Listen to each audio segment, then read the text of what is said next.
வயது கடந்த பிறகு தெரிந்து கொள்வதற்கு இல்லையா, அது வேலைக்காவது. இளமை என்பது மை நிரம்பிய பேனா, எழுத தெரியவில்லை. முதுமை என்பது எழுத தெரிந்த பேனா, மை இல்லை. மை இருக்கின்ற பொழுது எழுத தெரிந்து கொள்ளுங்கள், வாசிக்க தெரிந்து கொள்ளுங்கள். நான் இங்கே பெண்களையும் பார்க்கிறேன். பெண்களாகிய உங்களுக்கு சொல்லுகிறேன், யார் அழகி தெரியுமா? சோப்பா இருக்கிற அழகி கிடையாது. இந்த தேசத்தில், வெப்ப தேசத்தில் பிறந்தவர்கள் நாம் கருப்பாகத்தான் இருப்போம். உழைப்பாளர்களுக்கு பிறந்த நாம் கருப்பாகத்தான் இருப்போம். கருப்பு என்பது நம்முடைய சுதந்திரத்தின், ஆரோக்கியத்தின் அடையாளம். இது நம்முடைய தேசத்தினுடைய முகவரி. இது ஒரு கலகத்தினுடைய குரல். இந்த கலர் இருக்குல்ல, இந்த கலர் தான் நம்முடைய அழுத்தமான முகவரி என்பதனை புரிந்து கொண்ட பெண்களுக்கு நான் சொல்லுகிறேன், அழகு என்பது எது தெரியுமா? முகம் அழகா இருக்குதுல்ல, அது இல்லை. அப்படி இருக்க வேண்டிய அவசியம் இல்லை. நான் எழுதி போட்டேன், என் மூக்கு இப்படி இருக்கணும், என் கண்ணு இப்படி இருக்கணும்ன்ட்டு. அது இருக்குது, இயற்கை எனக்கு கொடுத்தது. ஆனால் அதில் ஆரோக்கியம் இல்லாமல் இருந்தால் அது என் பிழை. ஆரோக்கியமாக இருங்கள். நீங்கள் சாதாரணமான பெண். எப்ப அழகு வருது தெரியுமா? எவன் எது பேசினாலும், எது பேசினாலும் புரியுதா? நீ தான் அழகி. புரியணுங்க. மற்றவங்க புரிகிற மாதிரி பேசுறோமா, பேரழகின் பேரு உங்களுக்கு. புரிகிற மாதிரி பேசலனால ஏன் புரிகிற மாதிரி பேசுறான்னு புரிஞ்சுக்கிட்டோன்னு வச்சுக்கோங்களேன், பிரபஞ்ச அழகி. நான் இப்போ சுலபமாக நான் உங்களை ஒரு இடத்துக்கு கூட்டிகிட்டு போகிறேன். அப்படியே என் விரல் பிடித்து, என் குரலின் விரல் பிடித்து அப்படியே என் கூட வாங்க. பர்வீன் சுல்தான் நான் பேசினேன்னா இங்கே ஒரு கேமரா இருக்கு, அதை ஆன் பண்ணணும். ஆன் பண்ணிடுங்க. நான் ஒரு எழுத்தாளருடைய கதையை சொல்கிறேன். ஒரு சின்ன காட்சியை சொல்றேன். இதை ஜெயமோகன் என்கின்ற எழுத்தாளன் வடக்கு முகம் என்கின்ற நூலில் எழுதியிருக்கும் ஒரு காட்சி. எனக்கு எழுத்தாளர், புத்தகம் எல்லாவற்றையும் கடந்து அந்த நூலில் அந்த காட்சி சொல்லுகின்ற ஒரு விஷயம் இன்றைய இளைஞர்கள் புரிந்து கொள்ள வேண்டும் என்பதற்காக சொல்லுகிறேன். காட்சி ஒண்ணு. பறந்து விரிந்த ஒரு அவை. அவைனா அது ஒரு போர்க்களம். போர்க்களத்தில் தூரமா ஒரு லைட் மங்குது. ஒரு 6-7 மணி இருக்கும். அங்க ஒரு அம்பு படுக்கை. அந்த அம்பு படுக்கையில் ஒரு கிழவர் படுத்திருக்கிறார். அவர் பெயர் ரத்தம் சுண்டி, உடல் தோய்ந்து காய்ந்து கிடக்கிற முதிய உடல். கண் மூடி இருக்கிறார். சூரியன் மறைகிறது. ஒரு பெண் வரா, ஒரு ஊதுபத்தியில புகை போற மாதிரி எவ்வளவு பேரழகா அப்படியே நெளிஞ்சு நிக்கிறா. யார் நீ? வணக்கம் பீஷ்மா. யார் நீ? நான் மரணங்களின் தேவதை. எதற்காக வந்தாய்? வா போலாம். வரமாட்டேன். அவன் இச்சா மரணதாரி. நினைச்சாதான் அவனுக்கு சாவு. அவன் நினைக்கல, வரமாட்டேங்கிறான். நீ போ. இல்லை பீஷ்மா, கடைசி துளி ரத்தமும் கீழே போயிடுச்சு, வலியின் உச்சத்தில் இருக்கிறாய். இதற்கு மேல் இருந்து என்ன செய்ய போகிறாய்? வா போகலாம். வர முடியாது, வேலை இருக்கிறது, போ. அழைத்தால் வா, வந்துராத, போயிரு. வரமாட்டாயா? நான் அழைத்தால் வா, இல்லை என்றால் சபிப்பேன், போ என்றார். போயிட்டா.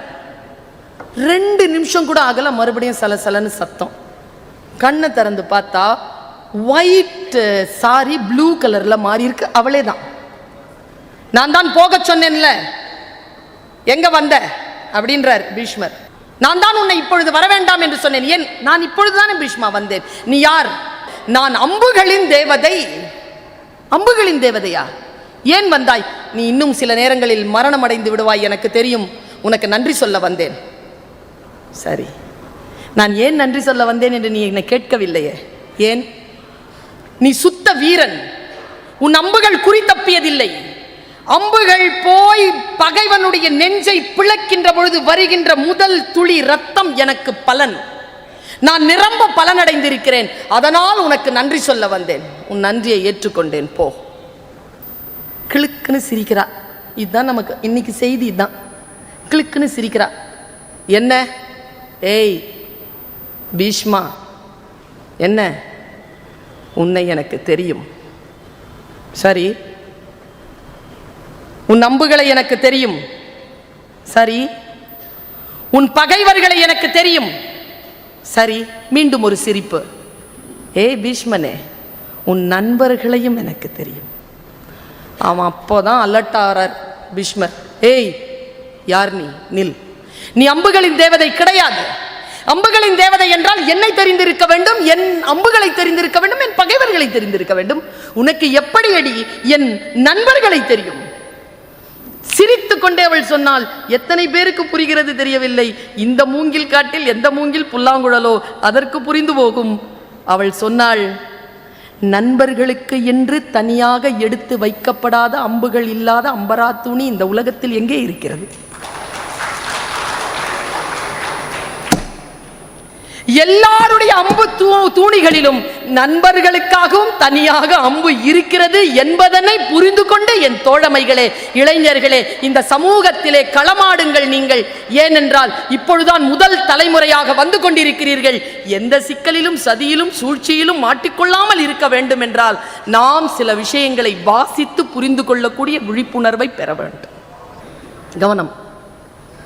ஏன் தெரியுமா? நம்ம என்ன செய்யறோம்னா, முக்கியமான விஷயம் வந்துகிட்டு இருக்கும்போது வேற ஏதாவது கீழே குனிஞ்சு ஏதாவது எடுப்போம், ஏதாவது அது போயிடும். மறுபடியும் அதை நம்மளை கடந்து வரத்துக்கு 40 வருஷம்.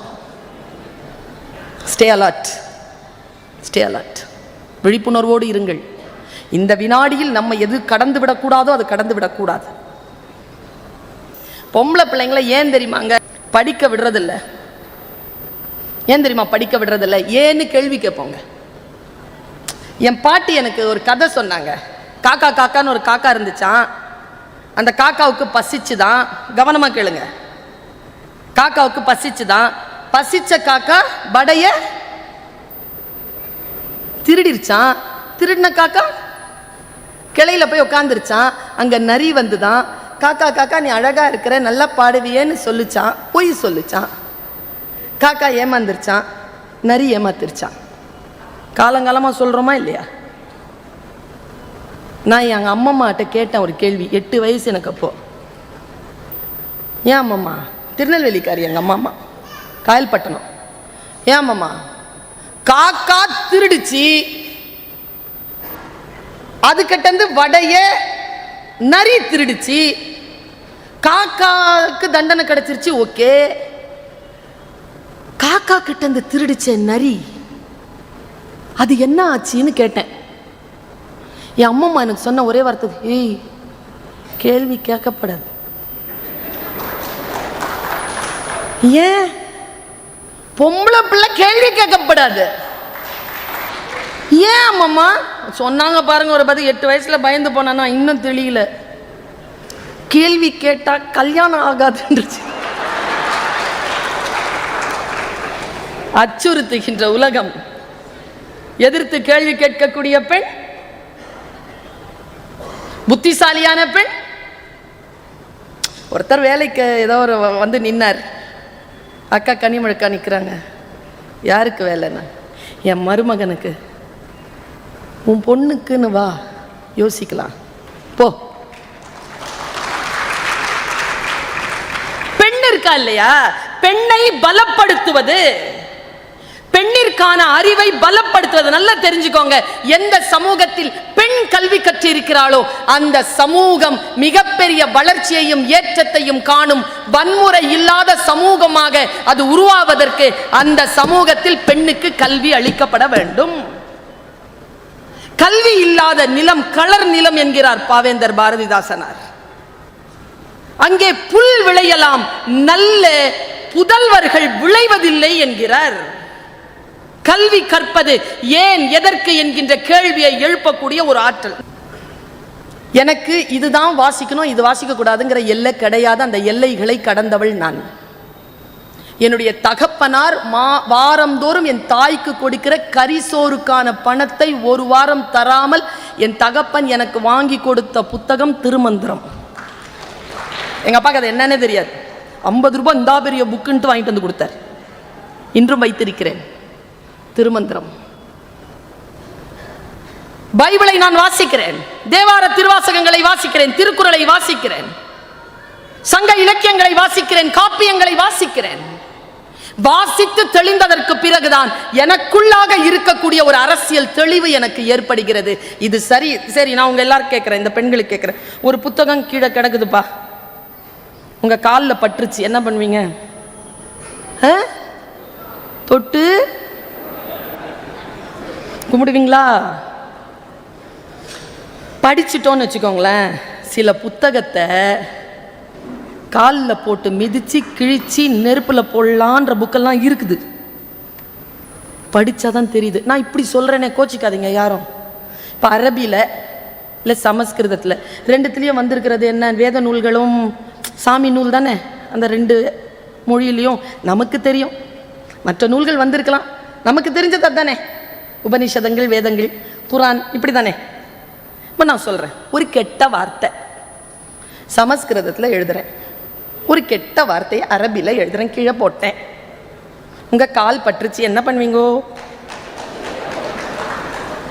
தெரியாதே என்னன்னு, ஐயோ அப்படின்னு எடுத்து கண்ணில் ஊற்றிக்குவேன். அதனால தான் சொல்லுகிறேன், படியுங்கள்.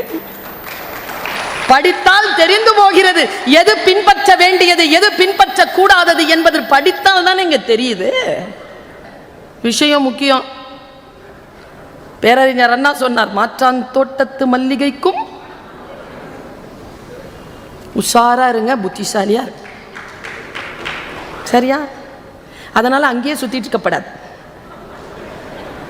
நம்ம வீட்டுக்கும் பதியம் போடணும், நம்ம வீட்டுக்கும் தோட்டம் வைக்கணும். அடுத்தவங்களுடைய மல்லிகைப்பூவை மட்டும் மோந்துட்டு இருக்க முடியாது. அதுக்கெல்லாம் காலம் மறையேறி போச்சு. ஒன்றை படிக்கின்ற பொழுது புரிகிறதா? ஒரு ஸ்டேட்மெண்ட் சொல்றேன், புரியுதான்னு பாருங்க. தமிழ் தான். இங்க எத்தனை பேருக்கு தமிழ் புரியும்? எல்லாருக்கும் தமிழ் புரியும். புத்தகம் எத்தனை பேருக்கு புரியும்? வாசித்தால் எத்தனை பேருக்கு புரியும்? எனக்கு தெரிஞ்சு சில நேரங்களில் நான் வாசிக்கும் பொழுது முதல் வாசிப்பெல்லாம் எனக்கு புரியாது. நான் பிஹெச்டி வெங்காய பச்சடி தயிர் பச்சடிலாம் வாங்கியிருக்கிறேன். 23 வருஷம் பேராசிரியராக இருக்கிறேன். படிக்கிறதா எனக்கு வேலை, படிக்கிறதா எனக்கு தொழில். இருந்தாலும் ஒரு புத்தகத்தை வாசிக்கின்ற பொழுது முதல் பாடத்தை வாசித்துக் கொண்டே போகணும், உடனே புரிஞ்சிடாதுங்க. சில நூல்களை திரும்ப திரும்ப திரும்ப திரும்ப நீங்கள் வாசித்துக் கொண்டே இருக்க வேண்டும்.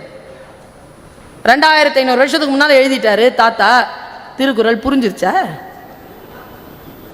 எத்தனை முறை வாசிச்சாலும் புது புது அர்த்தங்கள் வருது. நேத்து தாங்க படித்தேன் ஒரு குறள், திகில் ஆச்சுங்க. இதெல்லாம் உனக்கு தெரியுமா ஐயா? கேட்டினும் உண்டொரு உறுதி, கிளைஞரை நீட்டி அளப்பதோர் கோல். கெட்டதுலயும் நல்லது இருக்கான். எவன் நல்லவன் எவன் கெட்டவன் கூட இருக்கிறவனை பத்தி தெரிஞ்சுக்கிற ஸ்கேலா அந்த கெட்டது. இப்படிங்கிறாங்க வள்ளுவன். என்னை சிந்திக்க வைக்கிறான். என்னை அடுத்த கட்டத்திற்கு நான் வழுவாத படிக்க என்னை அழைத்து செல்கிறான். ஏன் வாசிக்க வேண்டும்? நான் இதை சொல்றேன். ஒரு நம்மள மாதிரி ஒரு பையன் எப்போ பார்த்தாலும் மனைவியை அடிப்பானாங்க, எப்போ பார்த்தாலும் பொண்டாட்டி அடிப்பானா. போகும்போது ஒரு 2 அடி அடிக்கலைன்னா அவனுக்கு ஆறாது, அது உரிமை. போலீஸ் ஸ்டேஷன்லலாம் போய் சொல்லுங்கள், பெரியவங்களாம் இருக்கிறாங்க, அவங்கெல்லாம் காதை கொஞ்சம் மூடிக்கோங்க. போலீஸ் ஸ்டேஷன்லலாம் போய் சொன்னால் என்னங்க சொல்லுவாங்க? புருஷன் தானே அடித்தான், அப்புறம் பக்கத்து வீட்டுக்காரனா சேர்ந்து அடித்தா வந்து சொல்லு. அங்கே அடி வாங்கிறது ரொம்ப கஷ்டங்க, வலிக்கோங்க.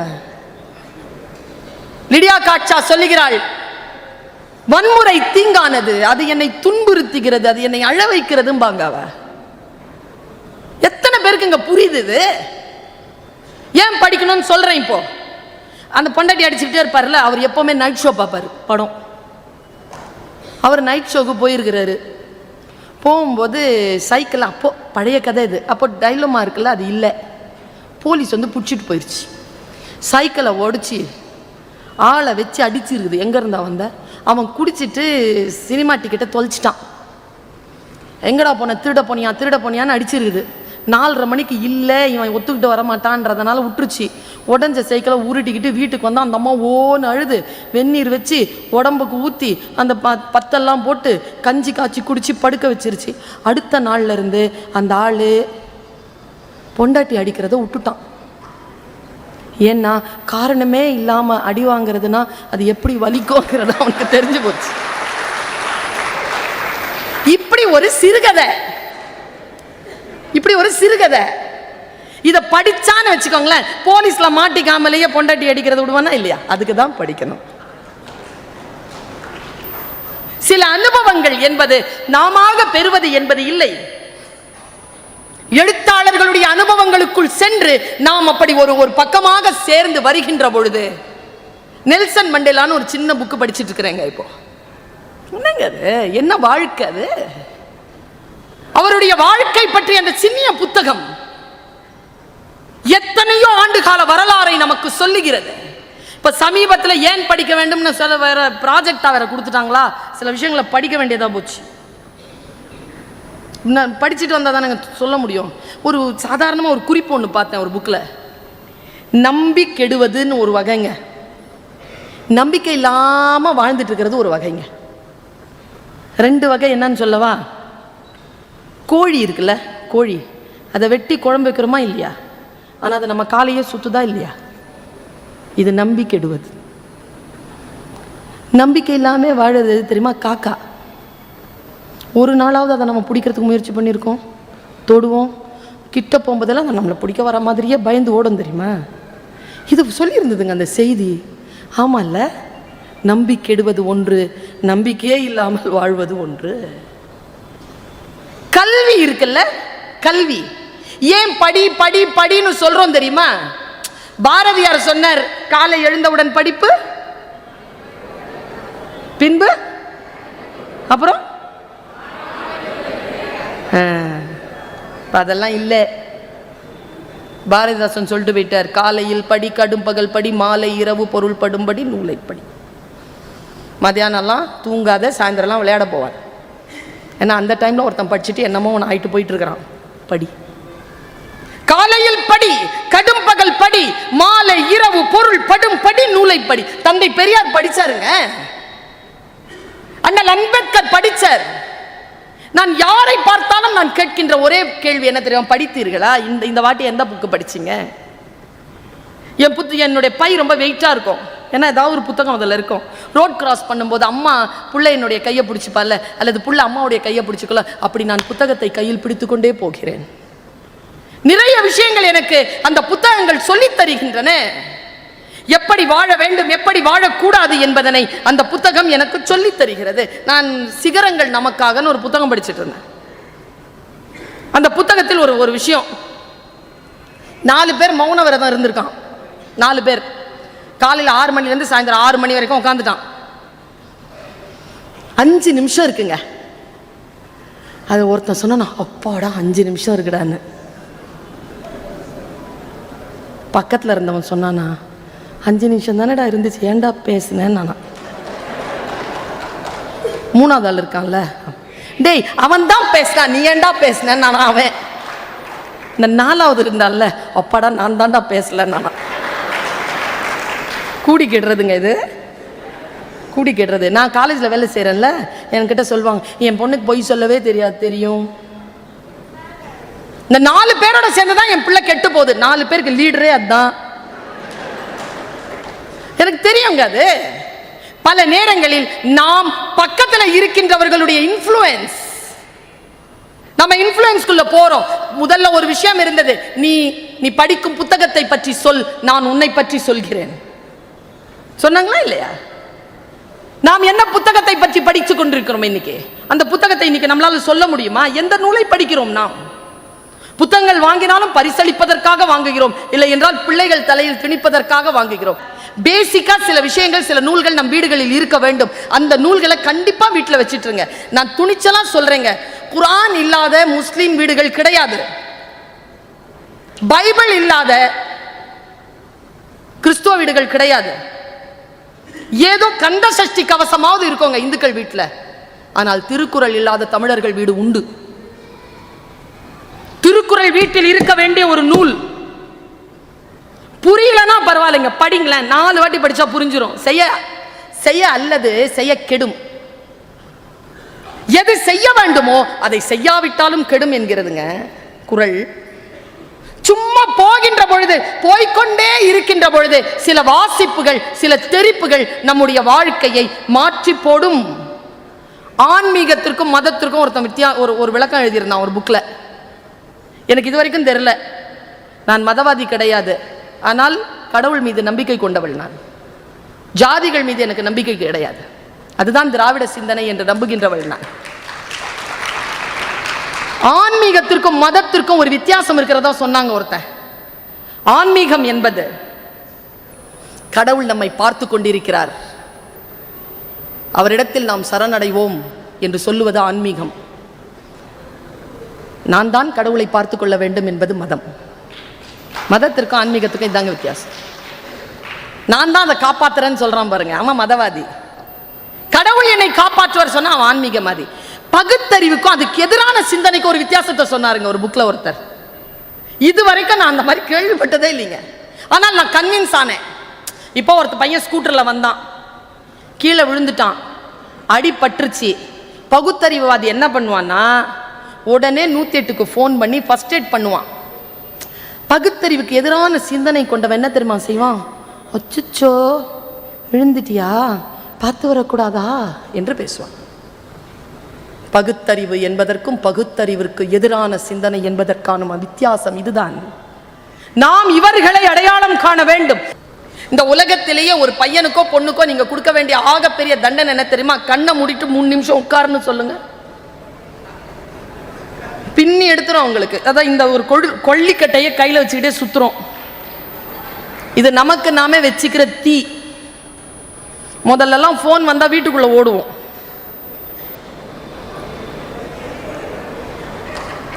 எல்லாம் தெரிச்சு வெளியில ஓடுறாங்க. கேட்டா டவர் இல்லைங்க, திருட்டுத்தனம். டவர்லாம் இருக்கு, அத்தனை பாஸ்வேர்டுங்க. புத்தகத்துக்கு ஏதுங்க பாஸ்வேர்டு? புத்தகத்துக்கு பாஸ்வேர்டு கிடையாது. ஆனால் இந்த என்ன பாஸ்வேர்டு? ஒரு பொண்ணு ஆக்சிடென்ட் ஆகி கிடக்குறா எங்க காலேஜ் வாசல்ல. போய் ரெஸ்கியூ பண்ணிட்டு ஃபோன் நம்பர் சொல்லுப்பா, உங்க அப்பாவுக்கு கூப்பிடணும்னு சொல்ல மாட்டேங்குது. ஏன்னா லாக் பண்ணி வச்சிருக்கா. இப்ப லாக் சொல்லுப்பா, உடஞ்ச கையில வாங்கி அடிச்சா பாருங்க. நான் பார்த்தேங்க, மனப்பாடம் பண்ணிடலாம் தான் நினைச்சேன். இந்த மயங்கி இங்க விழுந்துருச்சுன்னா அடுத்து மறுபடியும் கூப்பிடணும்ல. இந்த சூன்யம் வைக்கிறவங்க ஒரு சக்கரம் வைப்பாங்க தெரியுமா? அப்படி ஒரு ஸ்டார் போட்டு ஒரு W போட்டு அதுல ஒரு Z போட்டு T போட்டு எங்கேயோ சுழிச்சு ஒரு புள்ளி வச்சா திறக்குது. நான் தான் சொன்னேன், இனி ஜாதகத்தெல்லாம் மாத்திக்காதீங்க. அந்த பொண்ணு போன் உங்ககிட்ட ஒரு 3 நாள் இருக்கட்டும், உங்க போன் அந்த பையன் கிட்ட ஒரு 3 நாள் இருக்கட்டும், கல்யாணம் நடந்துரும். எனக்கு என்று இருக்கக்கூடிய வெளியில் குற்றங்கள் நிறைந்திருப்பதற்கு காரணம் குழந்தைகளிடத்தில் புத்தக வாசிப்பு அற்று போய் இருக்கிறது என்று ஒரு ஆசிரியராக நான் குற்றம் சாட்டுகிறேன். ஒரு நல்ல தாய் தகப்பன் தன் குழந்தைகளுக்கு செய்யக்கூடிய ஆக பெரிய நன்மையே அவர்கள் வாசிப்பதற்கான வெளியை ஏற்படுத்தி கொடுப்பதுதான். யாமறிந்த மொழிகளிலே தமிழ் மொழி போல் இனிதாவது எங்கும் காணோம் என்பது என் துணிச்சல். படிப்பதில் இருக்கும் பேரின்பம் என்ன தெரியுமா? காட்சிகளில் இருக்கக்கூடிய பேரின்பத்தை விட படிப்பதில் இருக்கக்கூடிய பேரின்பம் என்ன நான் சொல்றேன். பொன்னியின் செல்வத்தை நான் படிக்கும் பொழுது எனக்கு வயது 13. 14வது வயதில் நான் நினைத்தேன், என் வாசல்ல வந்தியத்தேவன் நின்னு என்னை கூட்டிட்டு போவான்னு. அந்த உலகத்தை எனக்கு விரித்து கொடுத்தது வந்திய செல்வன். இன்னைக்கு படம் பார்த்த அப்புறமா முடிவு பண்ண, நல்ல வேளை வரலன்னு. தாங்கவே முடியலைங்க என்னால. ஏன் தெரியுமா? படிக்கின்ற பொழுது இருக்கக்கூடிய வந்தியத்தேவன், என் வந்தியத்தேவன், அவர்கள் படம் எடுத்த பொழுது வருகின்ற வந்தியத்தேவன் மணிரத்னம் சாருடைய வந்தியத்தேவன். ஏன் படிக்க வேண்டும் என்கிறேன் என்றால், ஐன்ஸ்டீன் சொல்லுகிறார், imagination is more than knowledge. கற்பனை என்பது நீ கற்கின்ற கல்வியால் வரக்கூடிய அறிவை விட மேலானது என்கிறான். இந்த கற்பனை தான் அறிவியல் கண்டுபிடிப்புகளின் தாய். இந்த கற்பனை தான் வரலாறு படைக்கக்கூடிய ஆற்றலை நம் குழந்தைகளுக்கு தருகிறது. அந்த ஆற்றலை பறித்துவிட்டு இன்றைக்கு படம் பார்த்தால் போதும் என்றால் பொன்னியின் செல்வன் படத்தை பார்த்துவிட்டு வந்த இளைஞன் கேட்கிறான், இது நம் நாட்டின் பழைய வரலாறா என்று கேட்கிறான். பொன்னியின் செல்வன் வரலாறு இல்லை, அது வரலாறை குறித்த ஒரு புனைவு கதை. அது ஒரு ஃபிக்ஷன், அது ஒரு கதை. ஒரு எழுத்தாளன் எழுதிய கதையை சரியாக படிக்காத சமூகம் அதை திரைப்படமாக பார்க்கின்ற பொழுது வரலாறு என்று புரிந்து கொள்வதற்கு எப்படி ஒரு ஆபத்தான சூழல் ஏற்பட்டிருக்கிறது என்பதற்காக சொல்லுகிறேன். நாம் படிக்க வேண்டும், இல்லை என்றால் நம் வரலாறு சுரண்டப்படும். நம் வரலாறு சுரண்டப்படாமல் இருப்பதற்கு நாம் படிக்க வேண்டும். ஏன்னு கேட்போம்ல, ரெண்டே கேள்விதான். ஏன் படிக்கணும்னு சொல்றாங்க தெரியுமா? இந்த தலைவர்கள் எல்லாம் நம்மள கேள்வி கேளுங்க. ஏன் இப்படி இருக்கு? ஏன் இப்படி இருக்க கூடாது? எங்க ஒருத்தன் குப்பை போடுறான், பையன் கத்துறான், அப்பா குப்பைக்காரன் வந்திருக்கான் குப்பை போடுன்னு. அப்பா சொன்னார், டேய் குப்பை போடுறான் நான் தான்டா குப்பைக்காரன், குப்பை எடுத்துட்டு போற வந்தவன் சுத்தக்காரன்டான்னார். இதுதான் கல்வி. படித்தால் தானே தெரிகிறது எது யாரை எப்படி குறிக்க வேண்டும் என்று. இந்த அரசியலை புரிந்து கொள்ள வேண்டும் என்றால் நாம் படித்தாக வேண்டும். என்னுடைய தகப்பனார் எத்தனையோ ஆயிரக்கணக்கான பெண்கள் படிக்க முடியாத பிற்படுத்தப்பட்ட வகுப்பிலிருந்து படித்து முன்னேறியவள் நான். அவர்கள் எல்லோருக்காகவும் சேர்த்துதான் படித்திருக்கிறேன் அக்கா என்று சொன்னேன். அப்பொழுது சொன்னார், நீ மட்டும் படித்தால் போதாது, நீ உயிரோடு இருக்கின்ற பொழுது இந்த சமுதாயமும் ஒவ்வொரு மனிதனும் படித்து உயர வேண்டும் என்றால் ஏன் படிக்க வேண்டும் என்று வந்து பேசு, இதுதான் உனக்கு தலைப்பு, ஏன் படிக்க வேண்டும் என்று பேசு என்று என்னை பணித்தார்கள். அந்த தலைப்பில் உங்கள் முன்னால் இப்பொழுது என் சிந்தனையை விரித்தபடி நான் நிற்கிறேன். யாருடைய உதடுகளில் ஒளிந்து கொண்டிருக்கக்கூடிய சொல், எந்த புத்தகத்திற்குள் மறைந்து இருக்கக்கூடிய சொல் நம்முடைய வாழ்க்கையை மாற்றும் என்று நமக்கு தெரியாது. அது எவ்வளவு சீக்கிரமாக நம்மை வந்து சேர்கிறதோ நம்முடைய வாழ்க்கையில் அவ்வளவு சீக்கிரமாக மாற்றம் நிகழும். நீங்கள் வாழ்க்கையில் தேடிக்கொண்டிருக்கக்கூடிய அந்த சொல் இதோ இந்த கட்டடத்தில் வைத்திருக்கக்கூடிய புத்தகங்களுக்குள் கிடைத்துவிட வேண்டும் என்கின்ற ஒரு பெரிய அவாவோடு ஏன் படிக்க வேண்டும் என்று பேச துணிகிறேன். தஞ்சையில் அங்க போய் நின்று பேசிட்டு இருக்கும் பொழுது எனக்கு இந்த மாதிரி பின்னால ஏதேனும் அட்டைகள் எழுதப்பட்டிருந்தால் அதை பேசிக்கொண்டே வாசிப்பது என் பழக்கம். என் குப்பை என் பொறுப்பு என்று எழுதி போட்டு இருக்கிறீர்கள். எல்லாவற்றையும் வாசித்துக் கொண்டே இருப்பேன். அப்படி நான் மேடையில் நின்று பேசிக் கொண்டிருக்கின்ற பொழுது வாசித்த ஒரு வாசகம் என்னை மிக மிக ஆழமாக சிந்திக்க தூண்டியது. நான் அதை உங்களிடத்தில் சொல்லிவிட்டு என் பேச்சை தொடர்கிறேன். ஒரு வெளிநாட்டு அறிஞன் எழுதிய பொன்மொழியை அவர்கள் எழுதி போட்டிருந்தார்கள். உங்கள் வாழ்க்கையில் நீங்கள் எந்த புத்தகத்தையும் காசு கொடுத்து வாங்கிவிட முடியாது. எனக்கு ஆச்சரியம். ஏனென்றால் நான் வாங்கியதெல்லாம் காசு கொடுத்து வாங்கிய புத்தகங்கள் தான் என்னிடத்தில். ஏனென்றால் நான் கடனாக புத்தகத்தை வாங்குவதும் இல்லை, கொடுப்பதும் இல்லை. எப்பொழுதோ ஒரு நண்பன் என்னிடத்தில் சொன்னான், பர்வீன் எந்த புத்தகத்தையும் கடனாக கொடுத்து விடாதே, என்னிடத்தில் இருக்கும் புத்தகங்கள் எல்லாம் அப்படி பெறப்பட்டவைதான். அதனால் நான் புத்தகங்களை கடனாக கொடுப்பதும் இல்லை, நான் வாங்குவதும் இல்லை.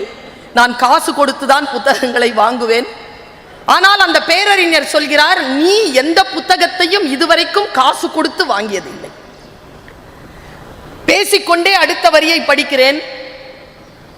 நீ வாங்கியதெல்லாம் காகித கூலியும் புத்தகத்திற்கான அச்சு கூலியுமே தவிர எந்த புத்தகத்தையும் இந்த உலகத்தில் யாராலும் காசு கொடுத்து வாங்கிவிட முடியாது. சிந்தனையை யாரால் வாங்கிவிட முடியும்? சிந்தனை காசுக்கு கிடைக்குமா?